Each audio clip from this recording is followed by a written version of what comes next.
नमस्कार दोस्तों, कविता Yadav YouTube channel पर आप सभी का स्वागत है। संपूर्ण हिंदी विषय की तैयारी को आगे बढ़ाते हुए आज की क्लास में हम करेंगे संपूर्ण हिंदी साहित्य में आचार्य रामचंद्र शुक्ल जी द्वारा कहे गए महत्वपूर्ण कथन, अर्थात आचार्य रामचंद्र शुक्ल के हिंदी साहित्य के अंतर्गत उन सभी प्रमुख कथनों को हम करेंगे जो कि परीक्षा की दृष्टि से अति महत्वपूर्ण है। और आजकल जो परीक्षाओं में प्रश्न पूछे जाने का थोड़ा पैटर्न बदल चुका है, आप सभी को पता है। कथनों और पंक्तियों से संबंधित काफ़ी सारे प्रश्न परीक्षाओं में पूछे जाने लगे हैं। इन्हीं को ध्यान में रखते हुए आज की क्लास हम जो है मैराथन क्लास के माध्यम से शुक्ल जी द्वारा कहे गए जितने भी हमारे हिंदी साहित्य के अंतर्गत कथन हैं उनको हम करने की कोशिश करेंगे। टीजीटी पीजीटी परीक्षाओं की तैयारी हम कर रहे हैं भाई। DEET को फिलहाल टारगेट बना करके DEET टीजीटी पीजीटी हिंदी की परीक्षाओं की तो तैयारी हमारी चली रही है। साथ में उन सभी विद्यार्थियों के लिए भी ये क्लास मददगार साबित होगी जिस भी परीक्षा में हिंदी साहित्य संबंधी प्रश्न पूछे जाते हैं। NTA नेट की परीक्षा हो या कोई अदर परीक्षा हो या किसी भी स्टेट के अंतर्गत होने वाली टीजीटी पीजीटी परीक्षाएं हो, उनमें आप सभी को पता है कि शुक्ल जी से संबंधित काफ़ी सारे प्रश्न पूछे जाते हैं और शुक्ल जी द्वारा कहे गए जितने भी संपूर्ण हिंदी साहित्य के अंतर्गत कथन आते हैं उनसे संबंधित हमें प्रश्न देखने को मिले हैं। इन्हीं को ध्यान में रखते हुए शुरुआत कर लेते हैं आज की क्लास की। सबसे पहले नंबर 1 कथन हम जब देखें तो जब तक भाषा बोलचाल में थी तब तक वह भाषा देश भाषा ही कहलाती रही। जब वह भी साहित्य की भाषा हो गई तब उसके लिए अपभ्रंश शब्द का व्यवहार होने लगा। अपभ्रंश जो भाषा के बारे में जो है उन्होंने ये कहा आचार्य रामचंद्र शुक्ल ने कि जब तक जो अपभ्रंश जो भाषा थी वो बोलचाल थी, जब किस रूप में कहलाती रही वो भाषा या देश भाषा कहलाती रही। ये प्रश्न कई बार परीक्षाओं में पूछा जाता है कि अपभ्रंश को जो है शुक्ल जी ने जो लोक भाषा के रूप में क्या नाम दिया था, तो आपको ध्यान रखना है देश भाषा। उसके बाद देख लेते हैं आगे प्रश्न नंबर 2। इनमें से कोई संदेह नहीं कि कबीर ने ठीक मौके पर जनता के उस बड़े भाग को संभाला जो नाथपंथियों के प्रभाव से प्रेम भाव और भक्ति रस से शून्य सूक्ष्म पड़ता जा रहा था। ये कथन भी जो है शुक्ल जी द्वारा कबीर जी के संबंध में कहा, क्योंकि कबीर के संबंध में ज़्यादा कथन शुक्ल जी ने नहीं कहे हैं और हजारी प्रसाद द्विवेदी जी ने ज़्यादा महत्व दिया है कबीर को। फिर भी आपको ये ध्यान रखना है ये कथन आचार्य रामचंद्र शुक्ल जी का है जो कि कबीरदास जी के संबंध में इन्होंने कहा है कि इनमें कोई संदेह नहीं, कबीर ने ठीक मौके पर जनता के उस बड़े भाग को संभाला जो नाथपंथियों के प्रभाव से प्रेम भाव और भक्ति रस से शून्य सूक्ष्म पड़ता जा रहा था। उसके बाद देख लेते हैं प्रश्न नंबर 3। कथन नंबर 3 अर्थात आचार्य रामचंद्र शुक्ल के अनुसार सिद्धों की उद्धृत रचनाओं की भाषा मिश्रित अपभ्रंश या पुरानी हिंदी ही काव्य भाषा है। तो ये कहा आचार्य रामचंद्र शुक्ल ने सिद्धों की भाषा के संबंध के सिद्धों द्वारा जो रचनाएं लिखी गई, रचनाएं रचित की गई, तो उसकी जो भाषा है वो भाषा मिश्रित अपभ्रंश या पुरानी हिंदी ही काव्य भाषा है। ये कहा आचार्य रामचंद्र शुक्ल जी ने। उसके बाद आगे देख लेते हैं इन कालों की रचनाओं की विशेष प्रवृत्ति के अनुसार ही उनका नामकरण लिया गया। तो ये जो है आचार्य रामचंद्र शुक्ल जी ने कहा है कि इन कालों की रचनाओं की विशेष प्रवृत्ति के अनुसार ही उनका नामकरण लिया गया, यानी कि आदिकाल के संबंध में उन्होंने ये कहा है।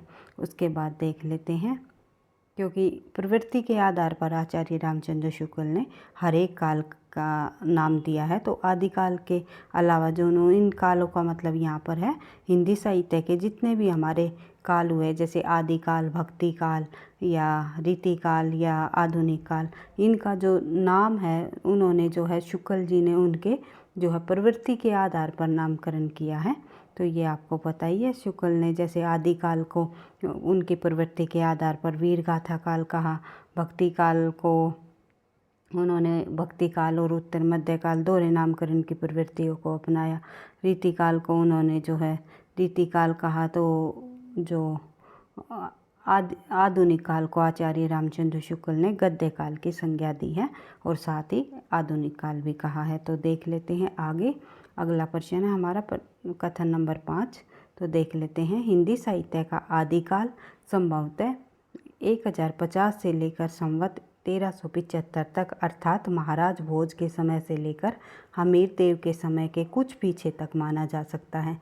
कई बार ये प्रश्न परीक्षाओं में पूछा गया है कि शुक्ल जी ने जो हमारा हिंदी साहित्य का आदिकाल है उसका समय कब से कब तक माना। अगर संवत में पूछ लिया जाए 1050 से लेकर 1375 तक शुक्ल जी के अनुसार, और अगर इस तरह पूछ लिया जाए किसी राजा के समय के अनुसार तो महाराजा भोज के समय से लेकर हमीर देव के समय के कुछ पीछे तक का माना जाता है। अगर ये पूरा का पूरा कथन पूछ लिया जाए तो ये कथन किसका है, तो ये आचार्य रामचंद्र शुक्ल जी द्वारा कहा गया है हिंदी साहित्य के जो आदिकाल की समय सीमा के संबंध में।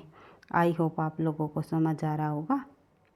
और भाई जो भी बच्चे DSSB की प्रॉपर तरीके से हमारे साथ जुड़ करके तैयारी करना चाहते हो तो मुझे 83828437 नंबर पर जो है व्हाट्सअप मैसेज कर सकते हैं कि हमें पूरे नोट्स के द्वारा जो है पूरे बैच के साथ फर्स्ट पेपर और सेकंड पेपर सहित हमें तैयारी करनी है। तो मैं आप लोगों की यहाँ पर पूरी हेल्प करने की कोशिश करूँगी।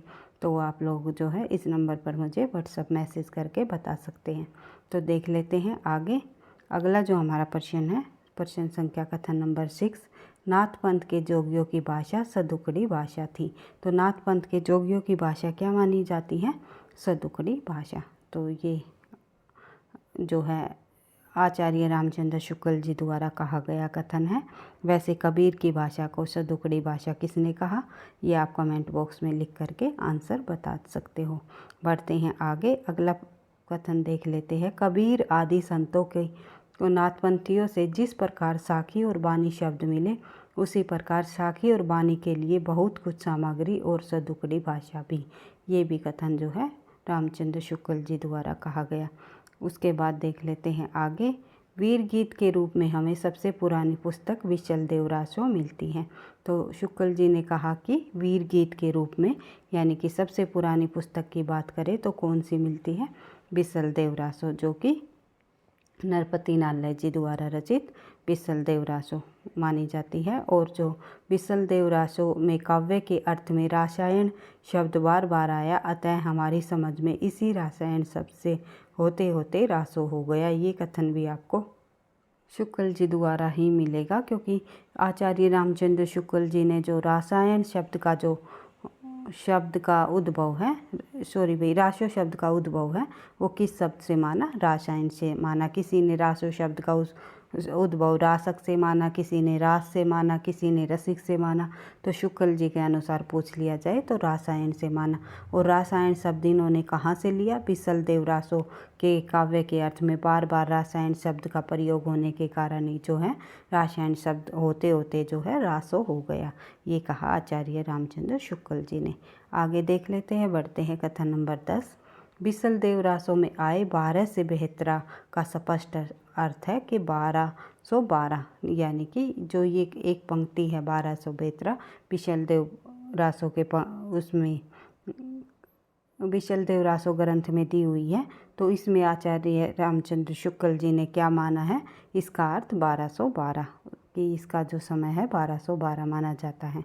उसके बाद आगे देख लेते हैं विशल देवरासो के बारे में शुक्ल ने क्या कहा। तो विशल देवरासो के बारे में आचार्य रामचंद्र शुक्ल ने यह घटनात्मक काव्य नहीं है, वर्णनात्मक है। ये कथन कहा है शुक्ल जी द्वारा।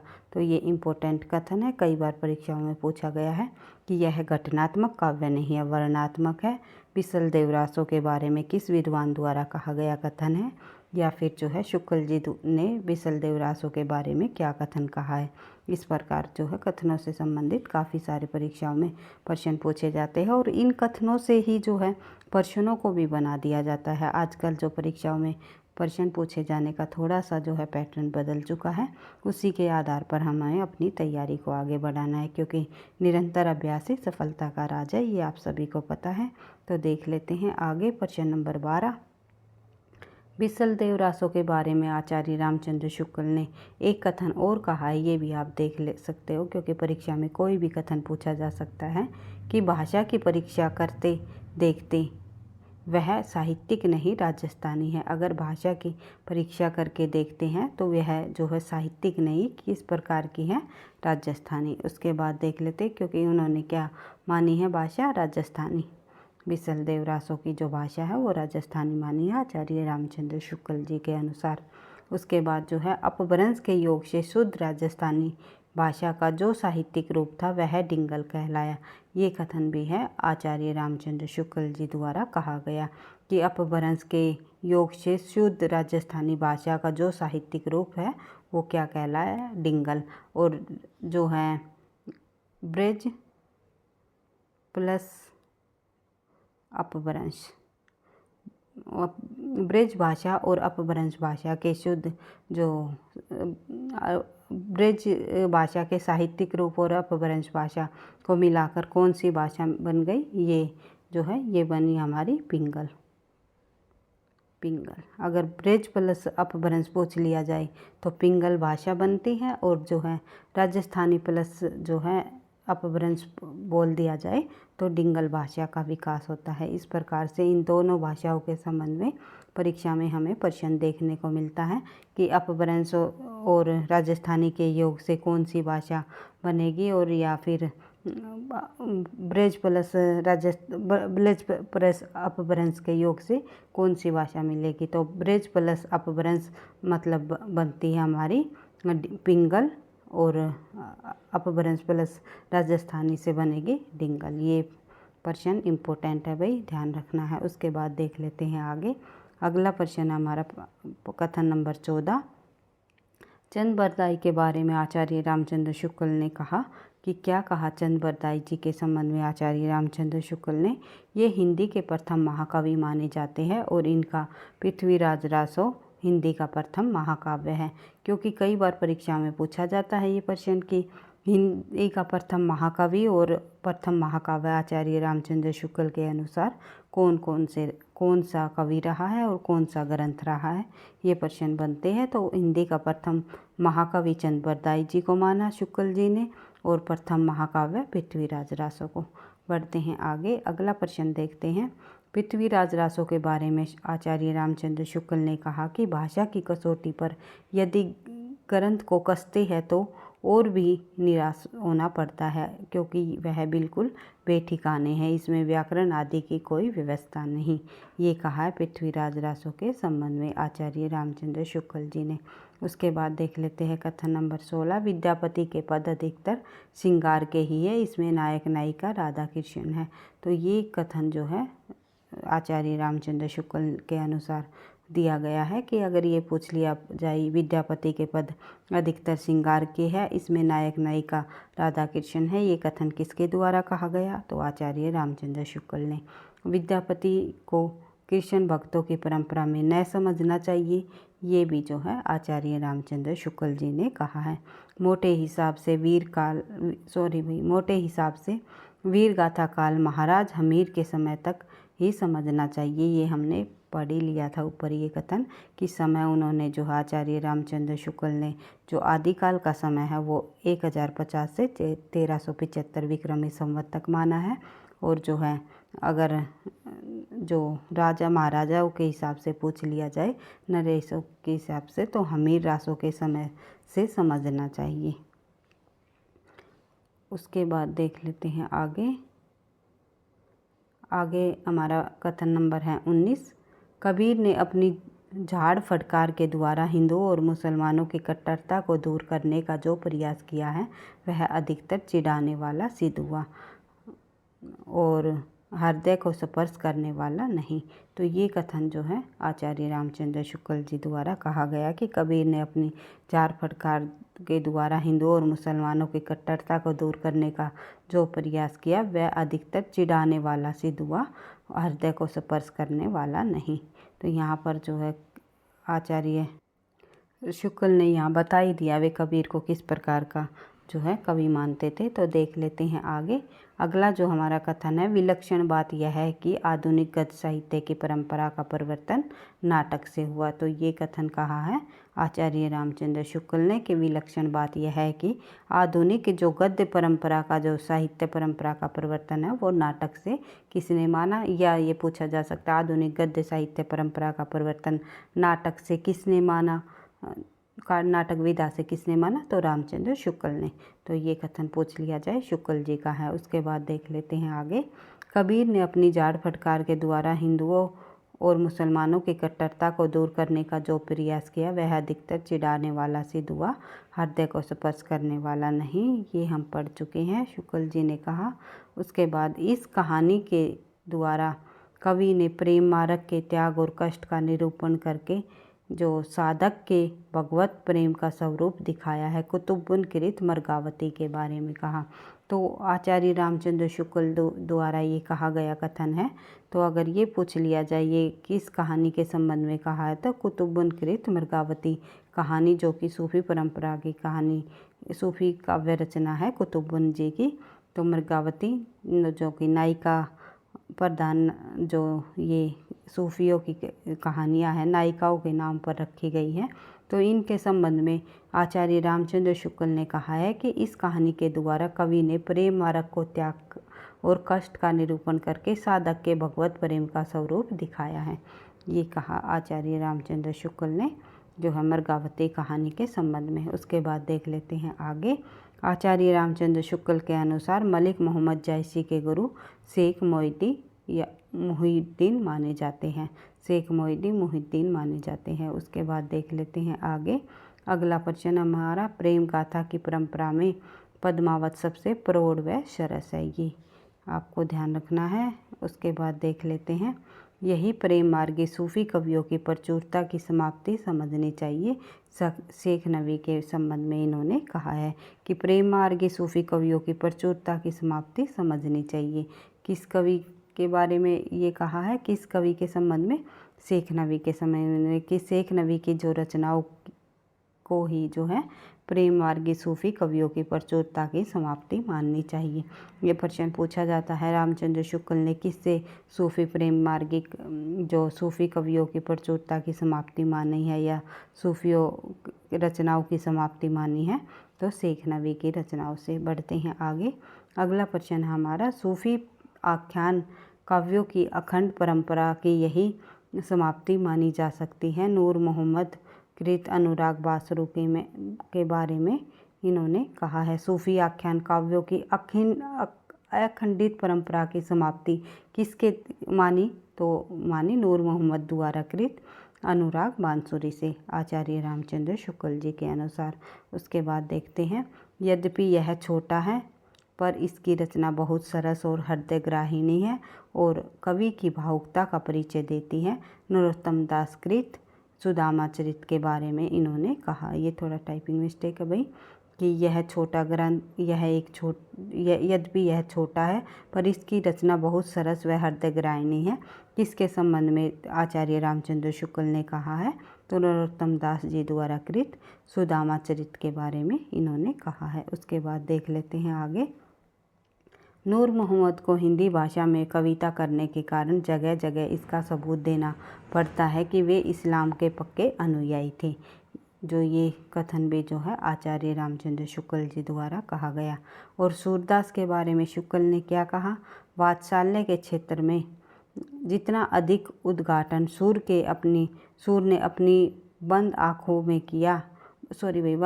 से किया, इतना किसी और कवि ने नहीं। इन क्षेत्रों का तो कोना कोना झाँक आई, यानी वात्सल्य का तो ये कोना कोना झाँक आई। तो ये कहा आचार्य रामचंद्र शुक्ल ने सूरदास जी के संबंध में। सूरदास जी के संबंध में जो है आचार्य रामचंद्र शुक्ल जी ने वात्सल्य के क्षेत्र में जितना अधिक उद्घाटन सूर्य ने अपनी बंद आँखों से किया, इतना किसी और कवि ने नहीं किया। और इन क्षेत्रों का तो वे कोना कोना झाँक आए, यानी वात्सल्य का तो ये कोना कोना झाँक आए। तो शुक्ल जी द्वारा कहा गया सूरदास जी के संबंध में। उसके बाद आगे देखते हैं, इस परंपरा में मुसलमान कवि हुए केवल एक हिंदू मिला। आचार्य रामचंद्र शुक्ल किसकी तरफ इशारा करते हुए कहा है कि सूरदास की तरफ इशारा करते हुए उन्होंने कहा है कि इस परंपरा में मुसलमान कवि हुए, केवल एक हिंदू मिला। यानी कि ये सूरदास कवि जो है ये हमारा भक्ति काल का सूरदास कवि नहीं है। यहाँ पर ये जो है सॉरी भाई, सूफी कवियों के अंतर्गत ही एक भक्ति काल के अंतर्गत जो सगुण काव्य धारा का कवि नहीं है, ये सगुण का नहीं है, ये निर्गुण का ही एक कवि रही है, जो निर्गुण काव्य धारा का ही कवि है ये एक सूरदास कवि। तो इनके संबंध में इन्होंने कहा है, वो सूरदास नहीं है जिन्होंने साहित्य लहरी की रचना की है या सूरसागर की रचना की है। हमारे सगुण काव्य धारा के सूरदास के संबंध में इन्होंने ये बात नहीं कही, बल्कि एक दूसरे कवि हुए हैं निर्गुण काव्य धारा के, उनके संबंध में आचार्य रामचंद्र शुक्ल ने इस परंपरा में मुसलमान कवि हुए, केवल एक हिंदू मिला। तो वो एक केवल सूरदास नाम का एक हिंदू कवि रहा, तो ये कहा गया। उसके बाद देख लेते हैं आगे। तुलसीदास उत्तरी भारत की समग्र जनता के हृदय मंदिर में पूर्ण प्रेम प्रतिष्ठा के साथ विराजमान रहे। ये जो है शुक्ल जी द्वारा कहा गया तुलसीदास जी के संबंध में। उसके बाद आगे देख लेते हैं। आचार्य रामचंद्र शुक्ल ने घनानंद को साक्षात रस की मूर्ति कहा। ये कई बार परीक्षाओं में पूछा गया कथन है, इम्पोर्टेंट है कि घनानंद को साक्षात रस की मूर्ति किसके द्वारा कहा गया, तो आचार्य रामचंद्र शुक्ल जी द्वारा। उसके बाद देख लेते हैं आगे। अगला कथन है हमारा, प्रेम मार्ग का ऐसा प्रवीण और वीर पथिक का जवाब देने का दावा रखने वाला ब्रज भाषा का दूसरा कवि। और ये कथन जो है घनानंद जी के संबंध में ही कहा है आचार्य रामचंद्र शुक्ल जी ने कि प्रेम मार्ग का ऐसा प्रवीण और वीर पथिक का जवाब देने का दावा रखने वाला ब्रज भाषा का दूसरा कवि नहीं हुआ। उसके बाद देख लेते हैं आगे। कथन नंबर 34, भाषा के लक्षण व व्यंजक बल की सीमा कहाँ तक है, इसकी पूरी परख इन्हीं को थी। ये भी जो है घनानंद जी के संबंध में इन्होंने कहा है शुक्ल जी ने। और देव कवि के बारे में शुक्ल जी द्वारा कहा गया कथन, और देख लेते हैं कि देव कवि के बारे में आचार्य रामचंद्र शुक्ल जी ने कहा है कि रीतिकाल के कवियों में यह सबसे बड़े प्रतिभा संपन्न कवि थे। तो ये जो कथन कहा है देव कवि के संबंध में कहा है आचार्य रामचंद्र शुक्ल ने। फिर बोधा कवि के संबंध में भी आचार्य रामचंद्र शुक्ल जी द्वारा कहा गया कथन है कि आचार्य रामचंद्र शुक्ल के अनुसार बोधा एक रसिक कवि थे। रीतिकाल का आरंभ और जो है, एक सेकेंड भाई, ये हमारा थोड़ा सा टाइपिंग मिस्टेक के कारण अधूरा रह गया, तो इतना हम देख लेते हैं। शुक्ल ने बोधा को कहा है कि यह एक रसिक कवि थे और रीतिकाल का आरंभ इन्हीं के द्वारा माना गया। तो ये वैसे तो रीतिकाल के प्रवर्तक आचार्य रामचंद्र शुक्ल ने चिंतामणि को माना है, तो ये हम यहाँ पर इसको पूरा नहीं कर सकते। इस कथन के माध्यम से कुछ और आगे जब पूरी पंक्तियों को हम देखेंगे तो ही समझ आएगा कि क्या कहा है। तो यहाँ पर सिर्फ इतना ही हम देखेंगे कि बोधा के शुक्ल जी के अनुसार बोधा को एक जो है रसिक कवि माना गया। उसके बाद देख लेते हैं आगे। चिंतामणि के बारे में आचार्य रामचंद्र शुक्ल जी ने क्या कहा कि हिंदी रीति ग्रंथों की अखंड परंपरा व रीतिकाल का आरंभ आचार्य रामचंद्र शुक्ल जी चिंतामणि से मानते हैं। यानी कि रीतिकाल का जो प्रारंभ है वो प्रवर्तक जो है आचार्य रामचंद्र शुक्ल जी ने किसे माना, चिंतामणि को माना। ये कथन जो है शुक्ल जी द्वारा कहा गया। उसके बाद देख लेते हैं। शुक्ल ने प्रथम आचार्य चिंतामणि को ही माना है। केशव को कठिन काव्य प्रेत शुक्ल ने उनकी क्लिष्टता के कारण कहा है। यानी कि केशवदास जी को जो है कठिन काव्य का प्रेत कहा गया, किसके द्वारा, आचार्य रामचंद्र शुक्ल जी द्वारा। ये कथन पूछा जाता है कि केशवदास को कठिन काव्य का प्रेत किसने कहा, तो आचार्य रामचंद्र शुक्ल ने। अगर कठिन गद्य का प्रेत पूछ लिया जाए तो अज्ञे जी का नाम आएगा। ये भी आप लोगों को ध्यान रखना है कि कठिन गद्य का प्रेत किसे कहा जाता है, अज्ञे जी को कहा जाता है। उसके बाद देख लेते हैं कथन नंबर हमारा 40 नंबर का कथन देखते हैं। तो आलोचना का कार्य किसी साहित्यिक रचना की अच्छी तरह परीक्षा करके उसके रूप, गुण व अर्थव्यवस्था का निर्धारण करना है। तो ये कथन भी जो है आलोचना के संबंध में, आलोचना के कार्य के संबंध में आचार्य रामचंद्र शुक्ल जी द्वारा कहा है कि आलोचना का कार्य किसी साहित्यिक रचना की अच्छी तरह परीक्षा करके उसके रूप, गुण व अर्थव्यवस्था का निर्धारण करना ही आलोचना का कार्य है। उसके बाद देख लेते हैं आगे कथन नंबर हमारा 41। तो जनता पर चाहे जो भी प्रभाव पड़े, पर उक्त गद्दी के भक्त शिष्यों के सुंदर सुंदर पदों द्वारा जो मनोहर प्रेम संगीत धाराएं बही, उनमें मुरझाते हुए हिंदू जीवन को सरस और प्रफुल्लित किया।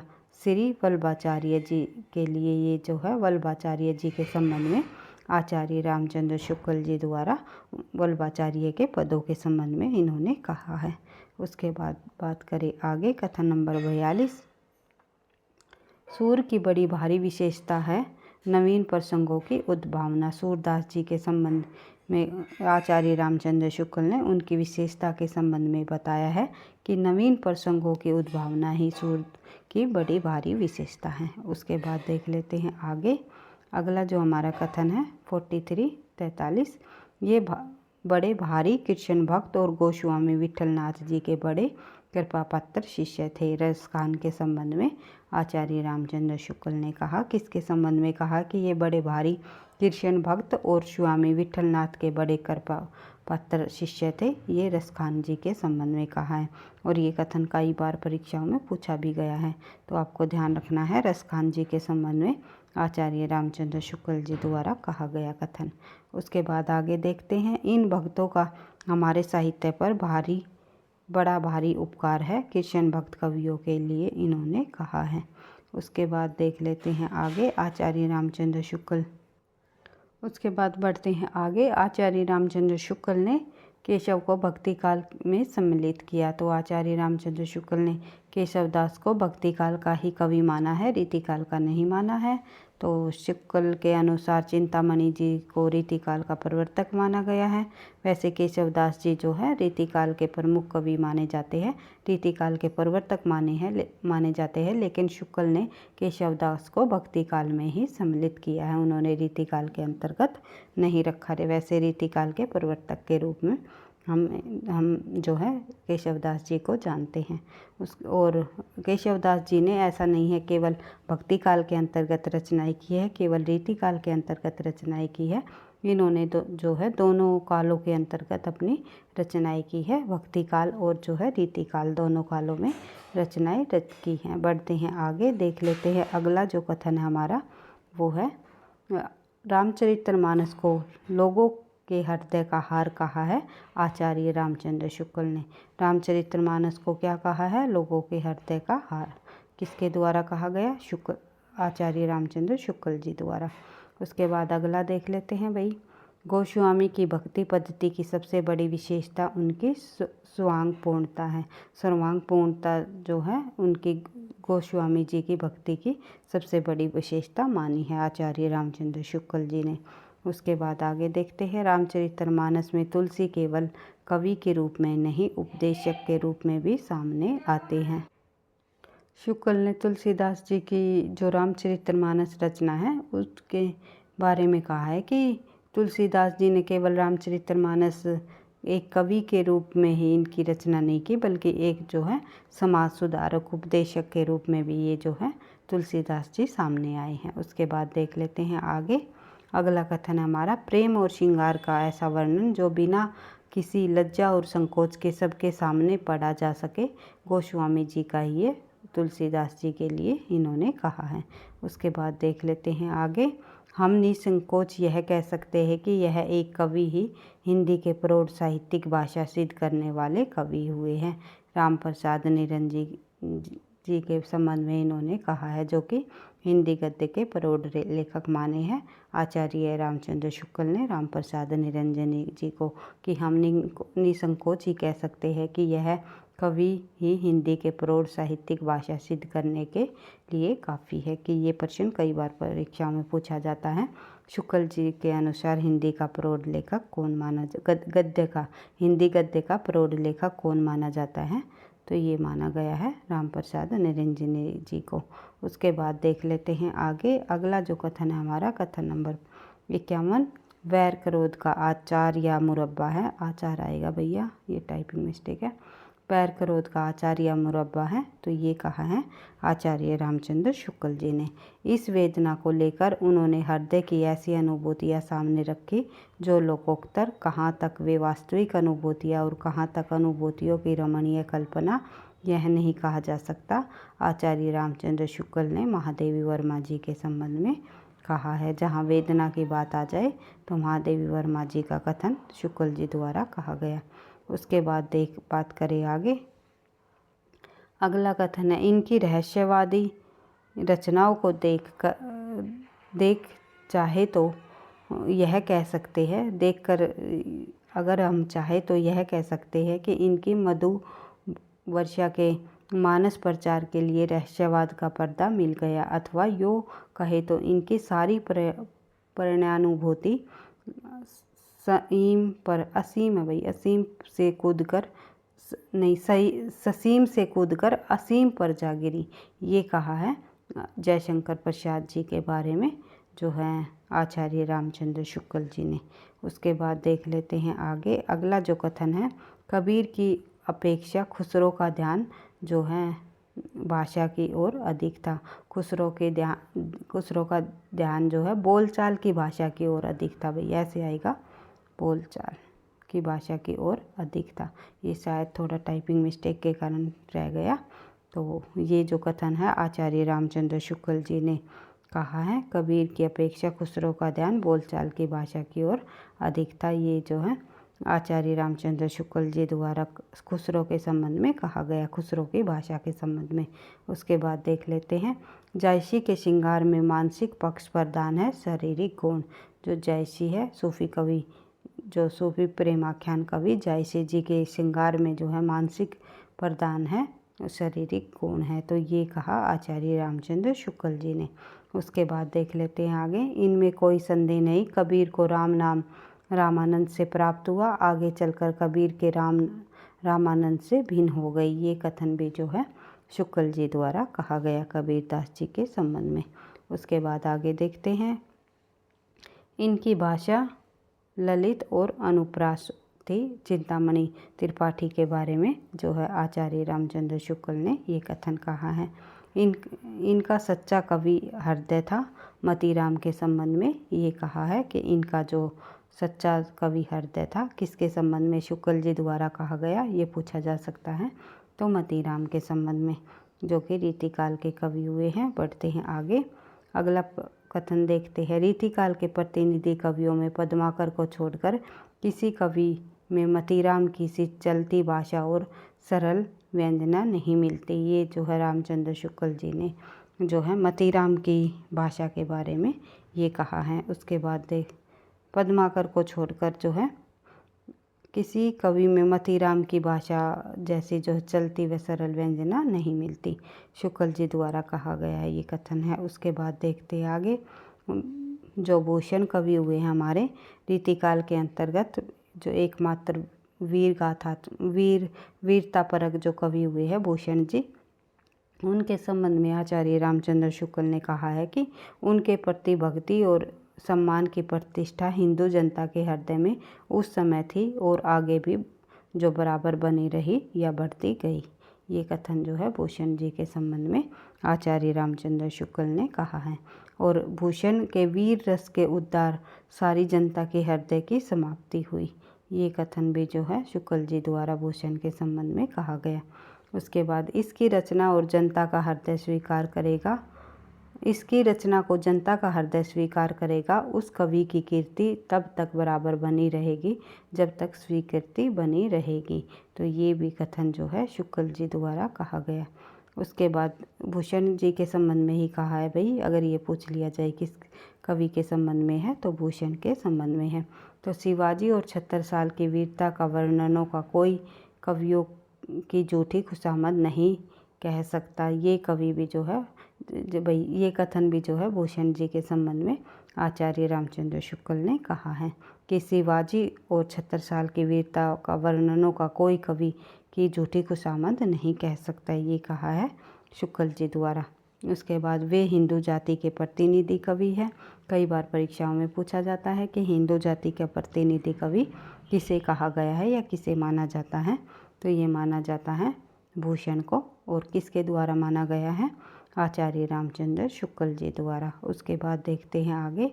अगला जो हमारा कथन है वो है सुखदेव मिश्र के संबंध में आचार्य रामचंद्र शुक्ल ने क्या कहा है कि छंद शास्त्र पर इनका सा विशद निरूपण और किसी कवि ने नहीं किया।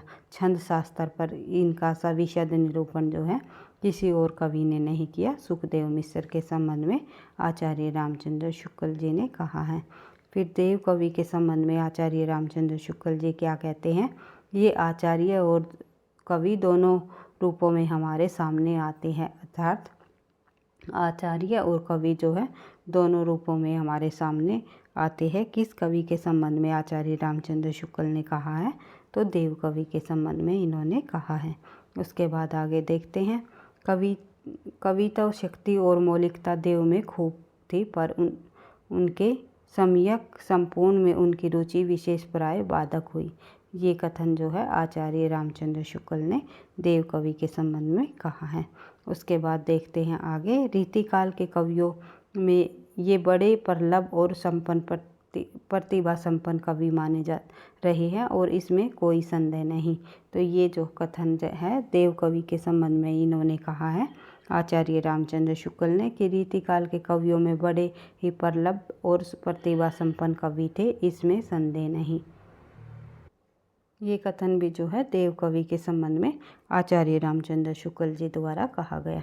उसके बाद आगे देखते हैं। भाषा चलती होने पर भी अनुप्रास युक्त होती थी, बेनी के संबंध में इन्होंने कहा है। बेनीपुरी एक कवि हुए हैं रीतिकाल के अंतर्गत, उन्होंने जो है आचार्य रामचंद्र शुक्ल ने कहा। उसके बाद देख लेते हैं आगे। उसके बाद आगे देखते भाई इस ग्रंथ को उन्होंने वास्तव में आचार्य के रूप में लिखा है, कवि के रूप में नहीं। महाराज जसवंत सिंह के जो ग्रंथ है भाषा भूषण के संबंध में जो है आचार्य रामचंद्र शुक्ल ने ये कहा है कि इस ग्रंथ को इन्होंने वास्तव में आचार्य के रूप में लिखा है, किसी कवि के रूप में नहीं। महाराज जसवंत सिंह के संबंध में उनके ग्रंथ भाषा भूषण के संबंध में आचार्य रामचंद्र शुक्ल जी द्वारा ये कथन कहा गया है। इसका एक एक दोहा हिंदी साहित्य में एक एक रत्न के समान है, आचार्य रामचंद्र शुक्ल ने जो है कहा है। किसके संबंध में कहा है ये कथन भाई? ये बिहारी के संबंध में कहा है। बिहारी कवि जो रीतिकाल के, जिन्होंने रीति सतसई की रचना की है, तो बिहारी सतसई की रचना की है भाई। बिहारी के संबंध में आचार्य रामचंद्र शुक्ल ने ये कथन कहा है कि इनका एक एक दोहा हिंदी साहित्य में एक एक रत्न के समान माना जाता है। इसमें तो रस के ऐसे छींटे पड़ते हैं जिसमें हृदय कलिका थोड़ी देर के लिए खिल उठती है। तो ये जो है बिहारी जी के संबंध में ही, बिहारी सतसई के रचना के बारे में इन्होंने शुक्ल जी ने ये दोनों कथन कहे हैं। उसके बाद देख लेते हैं आगे। जिस कवि में कल्पना की संहार शक्ति और साथ भाषा की संहार शक्ति जितनी अधिक होगी उतनी ही वह मुक्तक की रचनाओं में सफल होगी। ये जो है बिहारी और बिहारी सतसई के संबंध में आचार्य रामचंद्र शुक्ल जी ने कहा है। कई बार परीक्षाओं में पूछी जाती है कि आचार्य रामचंद्र शुक्ल जी द्वारा जो ये बिहारी जी के संबंध में जो ये कथन कहा है ये किस विद्वान ने कहा है, तो ये पूछा जाता है। आगे देख लेते हैं। बिहारी की भाषा चलती होने पर भी साहित्यिक है। ये कथन जो है आचार्य रामचंद्र शुक्ल ने जो बिहारी के संबंध में कहा है, उनकी रचना के संबंध में, बिहारी सतसई की रचना के संबंध में, कि कविता उनकी सिंगारी है पर प्रेम के उच्च भूमि तक नहीं पहुंचती, नीचे ही रह जाती है। ये बिहारी के संबंध में ये कथन कहा है कि बिहारी की भाषा चलती होने पर भी साहित्यिक है। और उनकी रचना के बारे में ये कहा है कि कविता उनकी सिंगारी है पर प्रेम के उच्च भूमि पर नहीं पहुंचती, नीचे ही रह जाती है। दोनों के संबंध में ये शुक्ल जी द्वारा कहा गया कथन है। कई बार ये भी प्रश्न पूछा जाता है परीक्षा में, आचार्य रामचंद्र शुक्ल ने बिहारी की जो भाषा के बारे में क्या कहा, तो बिहारी की भाषा चलती होने पर भी साहित्यिक है। तो ये प्रश्न कई बार पूछा गया है। बढ़ते हैं आगे। अगला कथन देखते हैं भाई। भाषा इनकी बड़े स्वाभाविक और चलती व्यंजनापूर्ण होती हैं। मंडन कवि के बारे में ये कहा है। उसके बाद आगे देखते हैं, काव्यानुभूति की जटिलता चित्तवृत्तियों की संख्या पर निर्भर नहीं बल्कि संवादी विसंवादी वृत्तियों के द्वंद्व पर आधारित है, ये कथन कहा है उस जो है उस आचार्य रामचंद्र शुक्ल जी द्वारा। उसके बाद जो भाई हमारे अंतिम कथन और देख लेते हैं। कथन नंबर 80, आधुनिक काल में गद्य का आविर्भाव सबसे प्रधान घटना है। आचार्य रामचंद्र शुक्ल ने ये कथन कहा है कि आधुनिक काल में जो गद्य का आविर्भाव है, गद्य का उदय होना ही है, वो सबसे प्रधान घटना मानी जाती है। तो ये कथन का आचार्य रामचंद्र शुक्ल जी द्वारा कहा गया। तो इस प्रकार से आज की क्लास में हमने 80 लगभग कथनों को, आचार्य रामचंद्र शुक्ल के हमने कथनों को देख लिया। तो लगभग 150 प्लस कथनों को हम जो है करने वाले हैं। नेक्स्ट भाग 2 के अंतर्गत हम करेंगे भाई आगे के जितने भी हमारे बचे हुए कथन हैं, क्योंकि वीडियो आज की क्लास की जो है अधिक लंबी हो जाएगी और बचे हुए कथनों को हम जो है नेक्स्ट क्लास में करने की पूरी कोशिश करेंगे भाग 2 के अंतर्गत। तो अगर वीडियो आपको पसंद आई तो लाइक करना, दोस्तों के साथ शेयर करना, चैनल पर पहली बार हो तो सब्सक्राइब कर लेना ताकि नोटिफिकेशन आपको समय पर मिलता रहे। और संपूर्ण हिंदी साहित्य संबंधी महत्वपूर्ण तथ्यों के साथ अधिक से अधिक प्रश्नों के अभ्यास के साथ तो हम अपनी तैयारी को निरंतर अभ्यास के साथ बढ़ा ही रहे हैं।